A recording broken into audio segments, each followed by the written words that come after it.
Top quality और consistent performance के लिए सिर्फ सिल्वर पंप नाम याद रखना। અમદાવાદ શહેરમાં ગુંડા તત્વોના ગેરકાયદે બાંધકામ પર મનપાએ હથોડો ઝીંક્યો છે। જમાલપુરના કુખ્યાત ગુનેગાર સલીમ ખાન પઠાણની ગેરકાયદે ઇમારત તોડવા માટે મનપાએ કામગીરી હાથ ધરી છે। આરોપી સલીમ ખાન સામે વક્ફ બોર્ડની જમીન ઠપ કરવાના ગુના નોંધાયેલા છે। જમાલપુરમાં આરોપીએ મંજૂરી વગર 9 માળના ફ્લેટનું ગેરકાયદે બાંધકામ કરી દીધું હતું।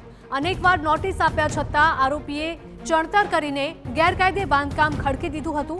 હવે મનપાએ આ ગેરકાયદે બાંધકામ જમીનદોસ્ત કરવા માટે કાર્યવાહી હાથ ધરી છે। સના 7 ફ્લેટમાં રહેતા હતા આ લોકો અને તમામ લોકોને દૂર કરવામાં આવ્યા। ત્યારબાદ ડિમોલેશનની કામગીરી શરૂ કરવામાં આવી હતી। મનપાની ટીમે હાલ ફ્લેટમાં પાણી અને વીજળીનો પુરવઠો બંધ કરીને દબાણો તોડવાની શરૂઆત કરી છે। 9 માળની બિલ્ડિંગમાં કુલ 85 ફ્લેટ બનાવવામાં આવ્યા છે।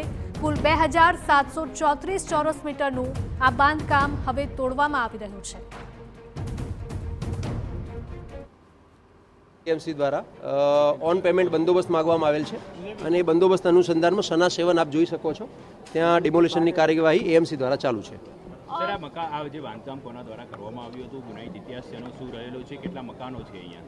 આ બાંધકામ હજુ કોઈ અમારી પાસે પુરાવા નથી, પરંતુ એક બિલ્ડર છે સલીમ જુમા ખાન પઠાણ દ્વારા બનાવવામાં આવ્યું હતું। વાસ્તવિક હકીકત શું છે તપાસ દરમિયાન ખ્યાલ આવશે, પરંતુ ગેરકાયદેસર મકાન વેચવામાં આવ્યું છે એવું ધ્યાનમાં આવશે તો કાયદેસર કાર્યવાહી કરવામાં આવશે।